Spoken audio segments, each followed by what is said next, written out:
உலக தமிழர்களை ஒரே இடத்தில் சந்திக்க வேண்டுமா?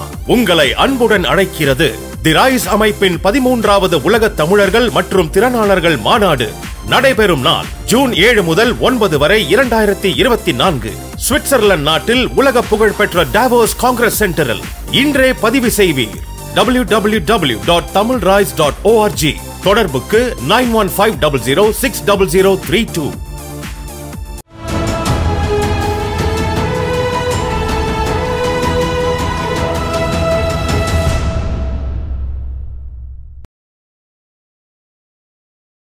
தமிழ் நேரம் நேயர்களுக்கு அன்பு வணக்கம். நம்மோடு ஃபாதர் ஜெகத் கஸ்பர் இணைந்திருக்கிறார். வாருங்களோட பேசுகிறேன். ஃபாதர் வணக்கம். வணக்கம். இந்தியா கூட்டணி வலுவடைஞ்சிக்கிட்டே வருது அப்படின்னு நினச்சிக்கிட்டு இருந்தப்போ திடீரென நிதிஷ்குமார் அவர்கள் பாஜகவுடன் கூட்டணி வைத்து ஆட்சி அமைத்திருக்கிறார். எப்படி பார்க்குறீங்க? நிதிஷ்குமார் அவர்கள் நடந்து கொண்டிருப்பது மிகவும் அருவருக்கத்தக்க ஒரு சந்தர்ப்பவாதம். அவர் உள்ளபடி கடந்த 5 ஆண்டுகளில் தன்னை நடத்தி கொண்ட விதமாக இருக்கலாம், தன்னை வளர்த்தெடுத்து வார்த்தெடுத்து சமூக நீதி பாதிக்கு கொண்டு வந்து இவ்வளோ உயரங்களுக்கு அழைத்து வந்த திரு லல்லு பிரசாத் யாதவ் அவர்களை அவர் நடத்திய விதமாக இருக்கலாம். நான் நெடுங்காலம் அவர் ஒரு சிறந்த மனிதராக இருப்பார், உயர்ந்த பண்புகளோடு இருப்பார் என்று அவர் மீது ஒரு மதிப்பு வைத்திருந்தேன். ஒரு காலகட்டத்தில் பிரதமர் வேட்பாளர் என்கின்ற அளவுக்கு அவர் வந்து நிற்பார் என்று கூட அந்த அளவுக்கு அவரை உயரங்களில் வைத்துத்தான் எண்ணியிருந்தேன். ஆனால் அப்படி நாம் எண்ணுகின்ற எந்த உயரங்களுக்கும் தகுதியில்லாதவர் என்பதை அவர் நிரூபித்திருக்கிறார். அவர் ஒரு சந்தர்ப்பவாதி. ஆனால் இந்த சந்தர்ப்பவாதத்திற்கு பின்னால் பாரதிய ஜனதா கட்சியினுடைய இதில் கூட நீங்கள் மொத்த நிகர இழப்பு யாருக்கு என்றால் அவருக்காகத்தான் இருக்கும். பாரதிய ஜனதா கட்சி இதில் கொஞ்சம் ஆதாயம் அடையும்.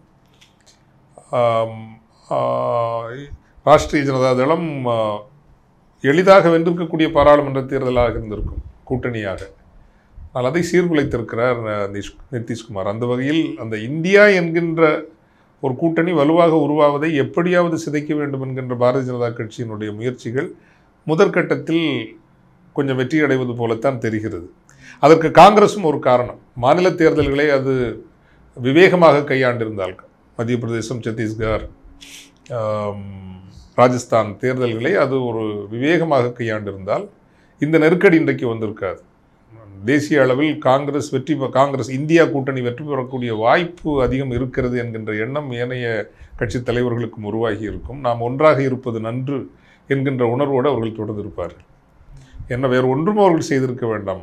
ராஜஸ்தானில் இடதுசாரிகளுக்கும் அதே போல் இது சமாஜ்வாடி கட்சிக்கும், மத்திய பிரதேசத்தில் சமாஜ்வாடி கட்சிக்கும் ஒரு 15 தொகுதிகள் கொடுத்திருந்தாலே போதும். அதே போல் சத்தீஸ்கரிலும் காங்கிரஸை தொடர்ந்து ஆதரித்து வந்த சமூகங்களை அங்கு அவர்கள் புறக்கணித்தார்கள். காங்கிரஸ் புறக்கணித்தது. இல்லை, கொஞ்சம் கவனமாக இருந்திருந்தால் இந்த சிக்கல் நெருக்கடி வந்திருக்காது. இதை அது பாரதிய ஜனதா கட்சி நல்ல ஒரு வாய்ப்பாக பயன்படுத்தி கொண்டிருக்கிறது.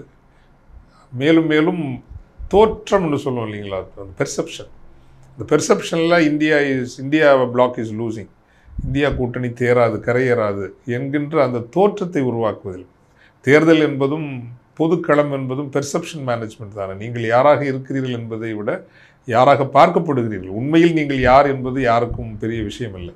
எப்படி நீங்கள் பார்க்கப்படுகிறீர்கள், வலுவானவர்களாக பார்க்கப்படுகிறீர்களா, இல்லை வீணாகி போனவர்களாக பார்க்கப்படுகிறீர்களா? அந்த வகையில் கொஞ்சம் ஒரு இந்தியா கூட்டணிக்கு இப்போது நடந்த அது மேற்கு வங்கமாக இருக்கட்டும், ஆம் ஆத்மி கட்சியோடு உள்ள பிரச்சனைகளாக இருக்கட்டும், இப்போது நிதிஷ்குமார் இப்பொழுது எடுத்திருக்கிற இந்த நிலைப்பாடு எல்லாமே ஒரு பின்னடைவு என்றுதான் கொள்ள வேண்டும். ஆனால் இது எதிர்பார்க்கப்பட்டது தான். ஏனென்றால் தேசிய அளவில் ஒரு ஒற்றை கட்சியாக பாரதிய ஜனதா கட்சி வலுப்பட்டிருக்கிறது. அது பெரும் தொண்டர்களையும் ஆட்சி அதிகார பலத்தையும் பெரும் பணத்தையும் கொண்ட ஒரு கட்சியாக இருக்கிறது. ஊடக பலம் அதற்கு ராட்சச பலமாக இருக்கிறது. காங்கிரஸை பொறுத்தவரையில் கட்சி பல இடங்களில் பலவீனமாகி இருக்கிறது. இப்படி ஒவ்வொரு மாநிலத்திலும் இந்தியா என்கின்ற கூட்டணியில் இருக்கிறார்கள். ஆனால் மாநில அளவில் பொலிட்டிக்கலி கம்பீட்டிங் ஃபோர்ஸஸ் என்று சொல்வார்கள். அரசியல் களத்தில் அவர்கள் ஒருவருக்கொருவர் போட்டியாளர்களாகத்தான் இருக்கிறார்கள். எனவே இந்த முரண்பாடுகள் எதிர்பார்க்கப்பட்டது தான், எதிர்பார்க்கப்படாதவை என்று சொல்ல முடியாது. நிதிஷ்குமாரின் சந்தர்ப்பவாதம் அப்படின்னு புரிஞ்சுக்கலாமா, இல்லை பாஜகவினோட சதி? ரெண்டும் இணைந்து என்னதான் பாஜகவின் ஆசை காட்டுதல்கள் இருந்தாலும் ஒரு கொள்கையுடைய மூத்த தலைவர் இந்த அளவுக்கு தரமிறங்கி போகக்கூடாது இல்லையா? அதனால் அது பாரதிய ஜனதாவினுடைய சதிகள் இருந்தாலும் கூட நிதிஷனுடைய ஒரு அருவருப்பான சந்தர்ப்பவாதம் என்று தான் கொள்ள வேண்டும். இதனால தான் நிதிஷ்குமாருக்கு ஆரம்பத்திலிருந்து முக்கிய பொறுப்புகள் கொடுக்கறத தயக்கம் இருந்ததோ இந்தியா கூட்டணியில்? இருந்திருக்கலாம். அவரும் அப்படி விரும்பி ரொம்ப அதுக்காக வேலை செய்த மாதிரி தெரியல. அவரும் ஏதோ ஒரு புள்ளியில் இப்படி ஒரு விலகல் நிகழும் என்று எதிர்பார்த்திருக்கக்கூடும். அதற்காக காத்திருந்திருக்க கூட வாய்ப்பு இருக்கிறது. மம்தா பானர்ஜி அவர்கள் மேற்கு வங்கத்தில் தனிச்சு நிற்க போகிறோம் அப்படின்றாங்க. இன்னொரு பக்கம் கெஜ்ரிவால் தனிச்சு நிற்க போகிறோம் அப்படின்றாங்க. எப்படி பார்க்குறீங்க? அந்த பாஜக குறித்த அச்சம் எல்லோருக்குமே இருக்கிறது. இப்போ பாருங்களேன், இத்தனை வருஷம் அவரை ஜெயிலில் போட்டு ஒரு மனிதனை லல்லு யாதவ், கரப்ஷனுக்கு யாரும் விதிவிலக்கு அல்ல. பிஜேபி இன்னைக்கு இடி எடுக்கக்கூடிய நடவடிக்கைகளை நாம் வரவேற்றிருக்கலாம். அவர்கள் பாஜகவையும் அதே அளவுகோலில் வைத்து அவர்களை கையாண்டிருப்பார்களே ஆனால் நாம் வரவேற்கலாம். ஆனால் பாஜகவுக்கு வழித்தடம் அமைப்பதற்காக, அதுவும் எளிதான பட்டுவழி பாதை அமைப்பதற்காக அத்தனை எதிர்க்கட்சிகளையும் அவர்கள் நிர்மூலமாக்குகிறார்கள். இது ஒரு கொடுமையான ஃபாசிசம். எதிரிகளை அரசு உபகரணங்களையும் அலகுகளையும் பாவித்து பயன்படுத்தி நிர்மூலமாக்குவது என்பது ஃபாசிசத்தினுடைய ஒரு வரலாற்று ரீதியாக நிரூபிக்கப்பட்ட ஒன்று. அப்போது இத்தனை ஆண்டுகள் அவர் ஜெயிலுக்கு போட்டு அவருக்கு உரிய மருத்துவ வசதிகள் கொடுக்காமல், அவரை பொது வெளியில் என்னதான் இருந்தாலும் சமூக நீதி என்கின்ற அடிப்படையில் ஒடுக்கப்பட்ட பிற்படுத்தப்பட்ட சமூகங்களுக்கு அரசியல் அதிகாரத்தை வாங்கி கொடுத்த ஆளுமைகளில் அவர் மிக முக்கியமானவர். ஏழை எளிய மக்களோடு இதயபூர்வமாக இருந்தவர். ஊழல் இருந்தது, குடும்பத்தினுடைய ஊழல் இருந்தது, அதில் மாற்று கருத்து இல்லை. ஆனால் அப்படிப்பட்ட மனிதரை இந்த தேர்தல் நெருங்கி வருகின்ற போது கூட, இப்போது அவருக்கு வயது எனக்கு சரியாக சொல்ல தெரியவில்லை, உறுதியாக 77 78 நெருங்கி இருக்கும். அந்த 10 மணி நேரம் தொடர்ந்து விசாரணை செய்கின்ற அளவுக்கு அப்படி என்ன ஆயிட்டு? இதெல்லாம் இன்னைக்குள்ள குற்ற வழக்கா?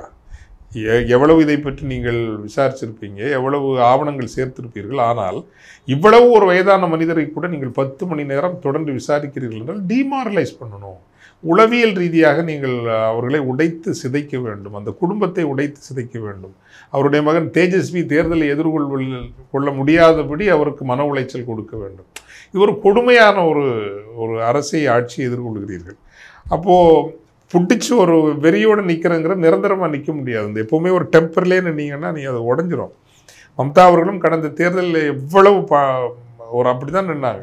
ஒவ்வொரு இடத்துலையும் ஆளுநரை வைத்துக்கொண்டு குடைச்சல், நீதிபதிகளை வைத்துக்கொண்டு குடைச்சல், பெரும் பணத்தை இறக்கிவிட்டு குடைச்சல், இடி சிபிஐ இறக்கிவிட்டு குடைச்சல் என்று ஆட்சி செய்ய விடாமல் தொடர்ந்து உங்களுக்கு தொந்தரவு மட்டுமல்ல, ஒரு தொடர்ந்து நெருக்கடி கொடுத்து கொண்டே இருக்கிற போது ஒரு சலிப்பு ஒன்று வரத்தான் செய்யும். சரி, இவர்களை ஒரு அளவுக்கு மேலே எதிர்க்க வேண்டாம், நம்மளை ஒன்றுமில்லாமல் செய்து விடுவார்கள் என்கின்ற அச்சம் அவருக்கு கூட இருக்கலாம். அவர் எடுத்த முடிவுக்கு அதுவும் ஒரு காரணமாக இருக்கலாம். இன்னொன்று, அங்கு பாஜகவை சமாளித்து விடலாம், ஆனால் காங்கிரஸுக்கு இடம் கொடுத்தால் நாளை காங்கிரஸ்காரர்களும் கம்யூனிஸ்ட்காரர்களும் சேர்ந்து அடுத்த கட்ட சட்டப்பேரவை தேர்தலுக்கு அப்படி அரசியல் செய்து, இப்போ நீங்கள் பாராளுமன்றத்தில் அவங்களுக்கு ஒரு ஸ்பேஸை கிரியேட் பண்ணி வலுப்படுத்திட்டீங்கன்னா திரும்பவும் அவங்க உயிர்த்தெழுவதற்கு, காங்கிரஸும் இடதுசாரிகளும் உயிர்த்தெழுவதற்கு வழிவகை செய்து விட்டீர்கள் என்றால் அது சட்டப்பேரவை தேர்தலில் சங்கடமாகிவிடும் என்கின்ற அச்சமும் அவருக்கு இருக்கலாம். பட் அந்த கூட்டணிக்கு அது நல்லதா? அது இல்லை, உறுதியாக இல்லை. தொடக்கத்தில் அத்தனை தலைவர்களும், அரவிந்த் கெஜ்ரிவால், மம்தா பானர்ஜி, அத்தனை தலைவர்களும் இணைந்து வந்த அந்த தோற்றம் தான் இந்தியா கூட்டணிக்கு, அதுவும் ராகுல் காந்தி அவர்களினுடைய நெடும் பயணங்களும் தான் இந்தியா கூட்டணி எழுகிறது, இந்தியா ஒருவேளை மீட்கப்படும் என்கின்ற நம்பிக்கையை உருவாக்கியது. எனவே அந்த தலைவர்கள் பின்வாங்குவது என்பது உறுதியாக இந்தியா கூட்டணிக்கு நல்லது அல்ல. என்ன யூஸ் இனிமே இந்தியா கூட்டணியால அப்படி சொல்ல முடியாது. எல்லாம் ஒண்ணு அப்படி நீங்க சொல்ல முடியாது. தேர்தலுக்கும் 2 மாதங்களுக்கு முன்பு தெலுங்கானாவில் காங்கிரஸ் ஆட்சியை பிடிக்கும் என்று எண்ணி இருந்தீர்களா? இல்லைதானே. ஏதோ பாஜக தான் அங்கும் ஆட்சிக்கு வரப்போகுது என்கின்ற தோற்றம் தானே உருவாக்கப்பட்டது. எளிதாக காங்கிரஸ் வந்து விட்டதில்லவா?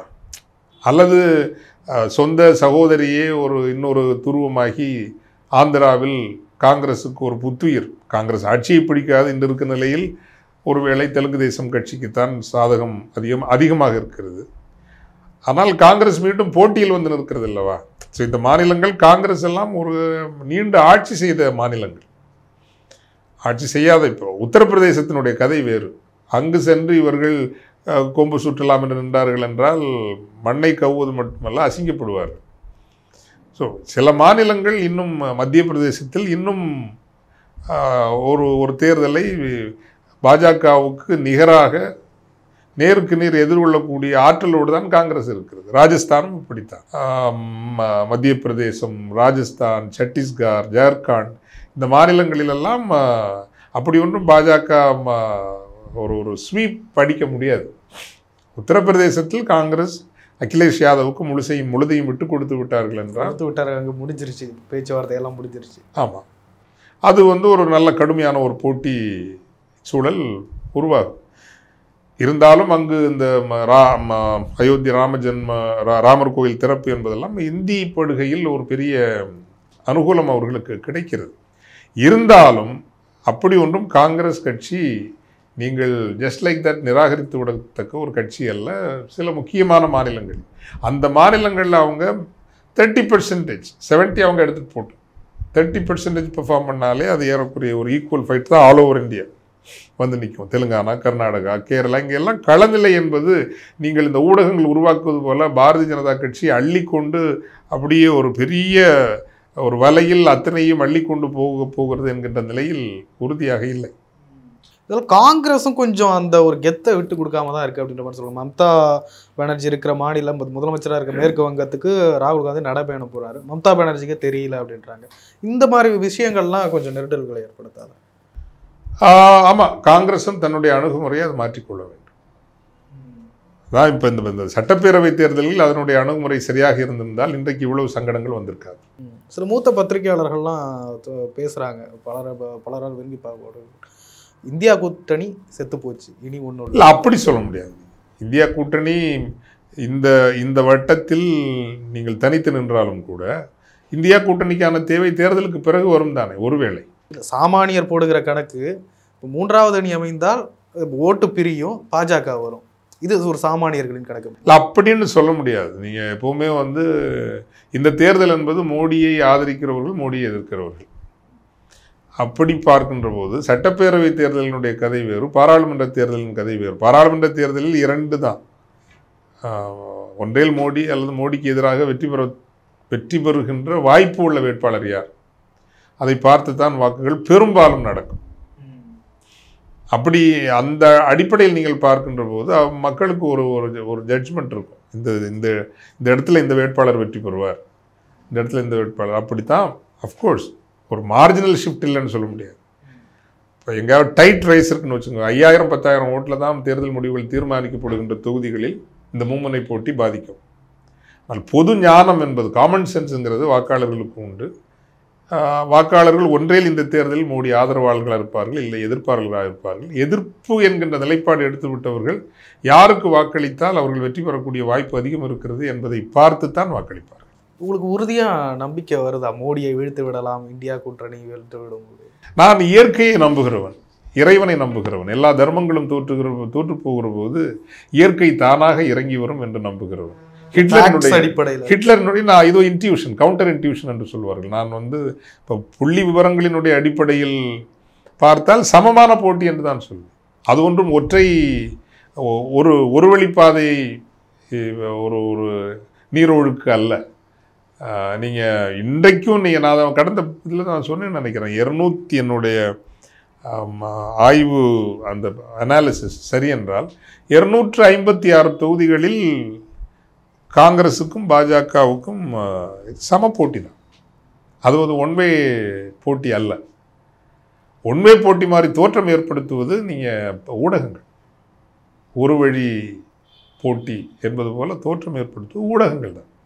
ஐ கேன் ப்ரூவ் 256 காங்கிரஸ் மற்ற தொகுதிகளை எல்லாம் விட்டுட்டு இந்த 256 தொகுதிகளையும் கவனம் செலுத்தலாத போதும் ஒரு 150 தொகுதிகளை எளிதாக வென்று விடலாம். தமிழ்நாட்டில் ஒரு 3வது அணியை அமைய போகிறதா சொல்கிறாங்க, அது பாஜக தலைமையில் அணியும் அமையும்ன்றாங்க. எப்படி பார்க்குறீங்க? ஏன் அது ஒரு அமையக்கூடிய ஒரு சாத்தியப்பாடு அதிகமாக இருக்கிறது. அது நல்லது அல்ல. 3வது அணி எப்போதும் இருந்திருக்கிறது. இந்த முறை அது பாஜகவினுடைய தலைமையில் அமைய போகிறங்கிறது. அவங்களுக்கு பணம் இருக்குது, ஊடகங்கள் இருக்குது, ஒன்றிய அதிகார பலம் இருக்கிறது. அவ்வகையில் அவங்களுடைய சமூக களம் என்பது விரிவுபடும், ஆழப்படும். அது எதிர்கால தமிழக அரசியலுக்கு நல்லது அல்ல. எடப்பாடி பழனிசாமி கொஞ்சம் கொஞ்சமாக பிஜேபி மீதான விமர்சனத்தை அதிகப்படுத்தி கொண்டு வருகிறார். அவர் என்ன அதிகப்படுத்தினாலும் அவர் செய்ய வேண்டியதை செய்ய வேண்டிய காலத்தில் செய்யவில்லை அல்லவா? இப்போது அது எப்பேற்பட்ட ஒரு கட்சி, அது எவ்வளோ பெரிய கட்சி. அந்த கட்சியை 100% தன் கட்டுக்குள் வைத்திருக்க வேண்டும் என்பதுதான் அவருடைய ஒரே லட்சியமாக இருந்திருக்கிறது என்று ஆட்சிக்கு வர வேண்டும் என்பது அவருக்கு அப்படி இருந்த மாதிரி தெரியல.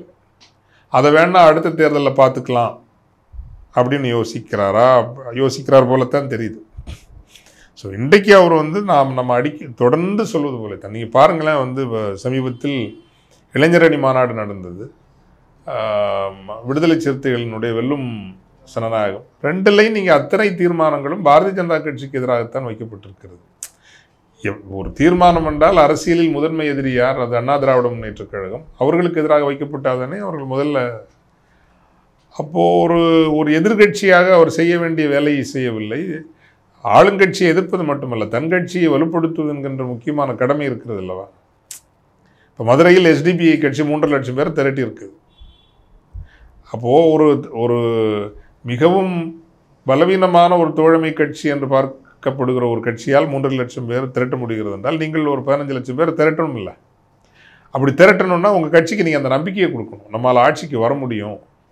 அப்படி வரணும்னா நான் அடிக்கடி சொல்கிற மாதிரி சமூக கூட்டணி தான் அரசியல் கூட்டணி. இப்போ உங்களுடைய தொடர்ந்த ஒரு புறக்கணிப்பு அரசியல் காரணமாக டிடிவி தினகரனாக இருக்கட்டும், சசிகலா அவர்களாக இருக்கட்டும், OPS அவர்களாக இருக்கட்டும், அத்தனை பேரும் அவர்கள் பிஜேபி பக்கம் போகக்கூடிய ஒரு சூழ்நிலை உருவாகி இருக்கிறது. அப்போ அவங்களுக்கும் தேவை இருக்குது. பிஜேபி அவங்களுக்கு இப்போ கேரட் கொடுக்கலாம். இது வரைக்கும் கம்பு வச்சு அடிச்சுட்டு இருந்தவங்க இப்போ வாழைப்பழத்தையும் கேரட்டையும் கொடுத்து எங்கள் பக்கம் வந்துடுங்க அப்படின்னா அந்த சமூகத்தை, முக்குலத்தூர் சமூகத்தை, இப்போது உண்மையிலேயே நீங்கள் காலாதிகாலமாக பார்த்தீர்கள் என்றால் அத்தனை அதிகார வர்க்கத்தினரும், அது வெள்ளைக்காரர்களாக இருக்கட்டும், விஜயநகரத்து நாயக்க வடுக மன்னர்களாக இருக்கட்டும், அத்தனை பேரும் முக்குலத்தோர் மக்களை சண்டைக்கான ஒரு தொகுப்பாகத்தான் பாவித்திருக்கிறார்கள், பயன்படுத்தி இருக்கிறார்கள். போர்க்களத்தில் சண்டை பிடித்து சாவதற்கு அல்லது அவர்களுடைய அதிகாரத்தை தூக்கி சுமப்பதற்கான சமூகங்களைத்தான் பாவித்திருக்கிறார்கள். உண்மையில் அவர்களை அதிகாரத்தில் கொண்டு அதிகாரத்தின் மையத்தில் வைத்து அவ்வளவு உயரங்களுக்கு கடந்த 40-50 ஆண்டுகளில் எடுத்து சென்றது திராவிட இயக்கங்கள் தான். அண்ணா திராவிட முன்னேற்றக் கழகம் முதன்மையாக செய்தது, திராவிட முன்னேற்றக் கழகம் செய்தது. முக்குலத்தூர் சமூகம் எங்களை உண்மையான ஆட்சி அதிகாரத்தில் அமர்த்திய கட்சிகள் என்றால் இந்த 2 கட்சிகளுக்கும் தான் என்றும் பிரமாணிக்கமாகவும் விசுவாசமாகவும் இருக்க வேண்டும். அதுதான் உண்மை. வேறு எந்த கட்சிகளும் செய்யலை. இன்னைக்கு அந்த இடத்திலிருந்து அவர்களை அடித்து நொறுக்கி பீஸ் ஆக்கி வெளியே தூக்கி போட்டுருக்கிறது பிஜேபி. ஆனால் என்ன பண்ணுவாங்க, இந்த மாதிரி வேறு வழி இல்லாமல் இப்போ ஒரு கொஞ்சம் கேரட் கொடுப்பாங்கல்ல. மூலோபாய ரீதியில் ஸ்ட்ராட்டஜிக்கலி உங்கள் சமூகத்தை உடைச்சாச்சு, காலி பண்ணிட்டாங்க. RSSம் பிஜேபியும் தமிழ்நாட்டில் முக்குலத்தோர் சமூகத்தினுடைய அரசியல் வலிமையை காலி பண்ணிட்டு 1-2 பேர் ஆளுமைகளை காட்டுவார்கள். இப்போது யார் நயினார் நாகேந்திரன் வரை காட்டுவார்கள், அல்லது வேறு யார் இப்படி ஒரு 5-6 பேர் காட்டுவாங்க. ஆளுமைகளை அப்பப்போ எப்போ பயன்படுத்துகிறோம் அப்பப்போ தூக்கி போட்டுருவாங்க.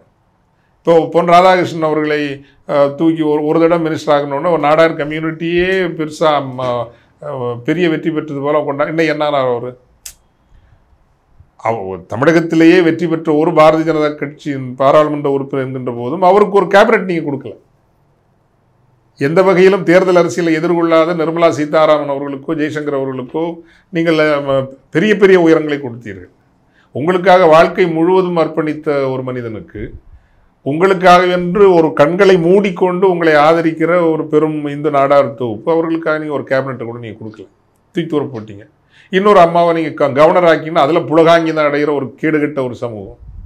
கவர்னர் பதவியில் என்ன இருக்குது? ஒரு மண்ணாங்கட்டியும் இல்லை.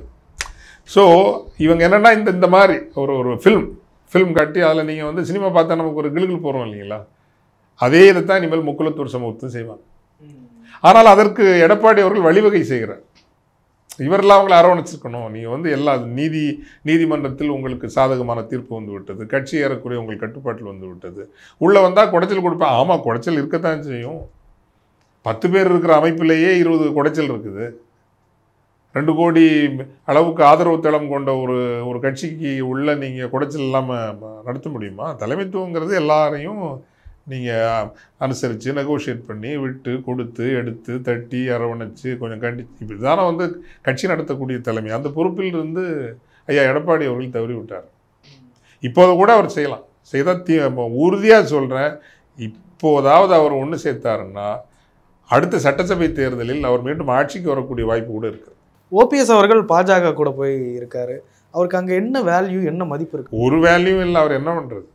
அவங்க ஆதரவாளர்கள்லாம் ஓபிஎஸ் தலைமையில தான் கூட்டணின்றாங்க. அவர் இலவு காத்து கிளி போல தன் மகனுக்காவது ஒரு அமைச்சர் பதவி கிடைக்கும், குறைந்தபட்சம் ஒரு இணையமைச்சர் பதவியாவது கிடைக்கும் அப்படின்னு காத்திருந்தார். ஒன்றும் நடக்கலை. யாருங்க அவங்களெல்லாம் மதிக்கிறாங்கங்க? இந்த அளவுக்கு நம்ம இறங்கி போகக்கூடாது. ஸோ அதை பற்றி ஒன்றும் பெருசாக சொல்கிறதுக்கு இல்லை. இப்போ எடப்பாடி பழனிசாமி தனிச்சு இருக்கார். அதாவது இன்னைக்கு கிடைச்ச தகவல் படி 40 தொகுதிகளிலும் இரட்டை இலை சின்னத்திலேயே நிற்பதாக, கூட்டணி கட்சிகளுக்கெல்லாம் இரட்டை இலையை கொடுத்து நிற்க வைப்பதாக இருக்க. அதான் ஒரு முடிவு. பாஜக எதிரணியில் இருக்கு. அவர் கூட ஓபிஎஸ், டிடிவி தினகரன், மற்ற அணிகள் எல்லாம் சொல்றாங்க. எந்த அணி வலுவா இருக்கும் 2வது 3வதுல கேட்குறேன்? இல்லை, இந்த தேர்தலிலும் ஒரு சில தொகுதிகளில் இந்த 3வது அணி அமைந்தால் ஜி.கே. வாசன், ஓபிஎஸ், தினகரன், சசிகலா, தேமுதிக, பாமக இவங்கெல்லாம் சேர்ந்தால் ஒரு சில தொகுதிகளில் அவர்கள் 2ஆம் இடத்தில் வருவதற்கு கூட வாய்ப்பு இல்லாமல் இல்லை. ஆனால் பொதுவான போட்டி என்பது திராவிட முன்னேற்ற கழகத்திற்கும் அண்ணா திராவிட முன்னேற்ற கழகத்திற்கும் தான் இருக்கும்.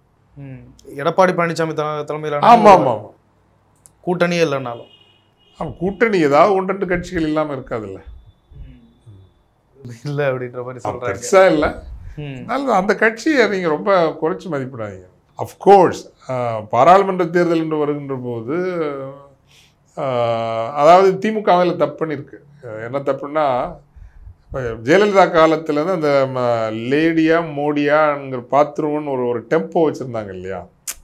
அப்போலேருந்து இந்த கோபேக் மோடிங்கிறது அதிமுக காரங்களும் செய்தாங்க, திமுக காரங்களும் செய்தாங்க. இவங்க அதை அந்த நீங்கள் இங்கே ஒரு ஆளுமை இல்லை, தமிழ்நாட்டு பக்கம் வராதிங்கிற அந்த பொலிட்டிக்கல் நேரட்டிவை ரொம்ப அழகாக அதை மெயின்டைன் பண்ணாங்க. எல்லாரும் சேர்ந்து பண்ணாங்க. தமிழ் தேசிய, இடதுசாரி அத்தனை பேரும் சேர்ந்து அந்த ஒரு கூர்மையான மோடி எதிர்ப்புங்கிற அரசியலை காலி பண்ணி விட்டது திமுக. ஏன் உங்களுக்கு செஸ் சாம்பியன்ஷிப்புக்கு அவரும் திறக்கலைன்னா இங்கே ஒன்று திறக்காதா? அல்லது கேலோ இந்தியா அவரும் திறக்கலைன்னா திறக்காதா? அதான் சொல்கிறேன் இல்லைங்களா, இந்த கிராசிங் த ரூபிகான்னு சொல்லுவாங்க தமிழ்நாட்டில். அஃப்கோர்ஸ் அப்போ காங்கிரஸ் திமுக ஒத்துக்கலை, அதை ஏற்றுக்கலை. அதுக்காக இவங்க பிஜேபிட்ட முதல் முறையாக ஒரு பெரிய அரசியல் கட்சி தேர்தல் கூட்டணி வச்சாங்க. அது இங்கே அந்த ஒரு பொலிட்டிக்கல் லெஜிட்டிமசியை வாங்கி கொடுத்தாங்க அப்போது. ஸோ இவங்க பண்ணுற அந்த ஸ்ட்ராட்டஜிக் மிஸ்டேக்கெல்லாம் சில நேரங்களில் ஏற்றுக்கொள்ள முடியாது, மன்னிக்க முடியாதும் கூட. டிஎம்கே கம்ஃபர்டபுளாக வின் பண்ணுறதுக்கான வாய்ப்புகள் இது அலையன்ஸ் ஒரு கம்ஃபர்டபுள் அலையன்ஸ். அரித்மேட்டிக்ஸில் அது நிற்கும். ஆனால் இப்போ நீங்கள் தென்சென்னை எடுத்துக்கிட்டிங்கன்னா 1.5 லட்சம் நார்த் இந்தியன் ஓட்டர்ஸ் இருக்காங்க, வடநாட்டுக்காரர்களே. இதிலெல்லாம் நம்ம கோட்டை விடுறோன்னு வச்சுங்களேன். மாநிலத்தினுடைய அடிப்படைகள் சிலர் கேட்கணும். இந்த ஊரில் நான் ரேஷன் கார்டு கொடுத்தா தான் நீ ஓட்டு போட முடியும். ரேஷன் கார்டு கொடுக்கணுன்னா இங்கே 25 வருஷமாக நீ இருந்திருக்கணும். அமெரிக்கா சொல்கிறான் எல்லாம் முதல்ல க்ரீன் கார்டு, அதுக்கப்புறம் சிட்டிசன்ஷிப் மாதிரி சொல்கிறான் இல்லைங்களா. அது மாநிலங்களுக்குள்ளே இருக்கணும். இந்த நிலப்பரப்பினுடைய இறைமை என்பது தமிழர்களால் தீர்மானிக்கப்படுவதாக இருக்கணும். அப்போ அது காம்ப்ரமைஸ் நடக்கும். நீங்கள் தென் சென்னையில் மட்டுமே நீங்கள் பார்த்தீங்கன்னா 1.25 லட்சம் வடநாட்டுக்காரர்களுடைய வாக்கு இருக்கிறது. ஸோ இதையெல்லாம் ஃபேக்டரின் பண்ணுறப்போ நகர்ப்புற தொகுதிகளில் குறிப்பாக கோவை, சென்னை பாஜக அதிகமான வாக்குகள் வாங்குவதற்கான வாய்ப்பு இருக்கிறது. அது பப்ளிக் பெர்செப்ஷனில் அந்த கட்சியினுடைய it has become a normal political party. ஆர்கனைசேஷனை திரு அண்ணாமலை அவர்கள் நல்லாவே வளர்த்துருக்கார். ரவுடி எலமெண்ட்ஸ் தான் நிறைய உள்ளே கொண்டு வந்திருக்கார், சமூக விரோதிகள். பட் சமூக விரோதிகளுக்கு பணம் கையில் இருந்ததுன்னா அவன் போஸ்ட் ஓட்டுவான், 10 பேர் கூட சேர்ப்பான், அவன் போலீஸ் ஸ்டேஷனில் பாலிடிக்ஸ் பண்ணுவான். ஸோ பொலிட்டிக்கல் ஸ்பேஸ் கிடைக்குதுல்ல அவங்களுக்கு. அதிமுக பாஜக கூட்டணி முறிந்து ஏறக்குறைய 3 மாதங்களை தாண்டிடுச்சு. ஆனால் இன்னமும் பாஜக கூட்டணி முறிவை ஒத்துக்கொள்ளவில்லை. இது எப்படியாவது புரிஞ்சு கடைசி நேரத்தில் அப்படி ஒரு தேவை. இவங்க தொடர்ந்து கணக்கு போட்டே இருப்பாங்க. இந்தந்த தொகுதிகளில் இப்போ ஐபி ரிப்போர்ட்லாம் வந்துட்டே இருக்கும்ல, எந்த மாநிலத்தில் எவ்வளோ உண்மையில் வெற்றி பெற முடியுங்கிற ரிப்போர்ட்லாம் வரும். அதில் அவங்களுக்கு இந்த கூட்டணி இந்த கணக்கில் ஒரு 10 சீட் எங்கேயாவது டெபிசிட்டாக வருது, மெஜாரிட்டி ரீச் பண்ண முடியாது. தமிழ்நாட்டிலேருந்து ஒரு 10-15 சீட்டாவது வந்தால் தான் நம்ம கம்ஃபர்டபுளாக அங்கே கவர்மெண்ட் ஃபார்ம் பண்ண முடியும் அப்படிங்கிற ஒரு சினாரியோவை அவங்க இன்னும் ஒரு 3-4 வாரத்தில் அதை பண்ணாங்கன்னா ஒருவேளை அதிமுக என்ன எடப்பாடியை அவங்க பிடிச்சி கையை உட்காரியா கையெழுத்து போடணும்னா போட்டு தானே ஆகணும். ஆமாங்க. இப்போ என்ன ஆனப்பட்ட லல்லு ஐயாவையே என்ன பாடுபடுத்துகிறாங்க. இல்லையா? எவ்வளோ பெரிய லீடர் அவர். இந்த வயசில் இவ்வளவெல்லாம் இன்வெஸ்டிகேஷன்லாம் முடித்த பிறகும் கூட புதுசாக ஒரு கேஸை போட்டு ஃபைலை திரும்ப எடுத்து 10 மணி நேரம் வந்து எவ்வளவு, I mean they cruel fellows, very cruel fellows. ஈரம், இரக்கம், இதயம், மனசாட்சியெல்லாம் இல்லாத வில் டூ எனிதிங், எது வேணாலும் பண்ணுவோம். ஸோ நிறைய விஷயங்களை பகிர்ந்து நன்றி. உலக தமிழர்களை அழகின் உச்சமான சுவிட்சர்லாந்தில் சந்திக்க ஓர் அரிய வாய்ப்பு. தி ரைஸ் அமைப்பின் 13வது உலக தமிழர்கள் மற்றும் திறனாளர்கள் மாநாடு நடைபெறும் நாள் ஜூன் 7ஆம் தேதி முதல் 9 வரை 2024 சுவிட்சர்லாந்து நாட்டில் உலக புகழ்பெற்ற டாவோஸ் காங்கிரஸ் சென்டரில். முன்பதிவிற்கு www.tamilrise.org, தொடர்புக்கு 9150060032.